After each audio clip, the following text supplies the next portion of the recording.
হ্যাঁ, সবাই দেখতে পারতেছেন এই মুহূর্তে আমার এক ছোট ভাই মোস্তফা প্লাজার থেকে 2টা ডিভাইস পারচেস করতেছে। এই হলো সুমন, ওর নাম। সবাই ওর জন্য দোয়া করবেন। ওকে সুমন, যাও স্টার্ট করো। পারচেসে চাপ দাও ফার্স্টে। বিসমিল্লাহ। ওকে, হ্যাঁ একটু পুরো সিলেক্ট করো। ওকে, নিচের দিকে দাও। হ্যাঁ, চাপ দাও দিকে। ওকে, নিচের দিকে দাও।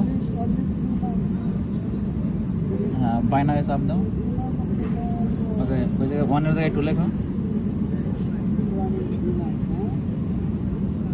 হ্যাঁ, এইচডি ওয়ালেটে কিছু লিখতে হবে না, এই জায়গায় লেখো তুমি 1680 লেখো। ওই যে লেখা আছে তো উপরে। হ্যাঁ, আর নিচে লেখো 720 লেখো শুধু 720। ওকে, নিচের দিকে দাও, ওই টিক চিহ্নটা দাও। হ্যাঁ, তারপর দাও পারচেস নাও। ওকে, কনফার্ম। আলহামদুলিল্লাহ। আলহামদুলিল্লাহ। ভাই সবাই আমার জন্য দোয়া করবেন।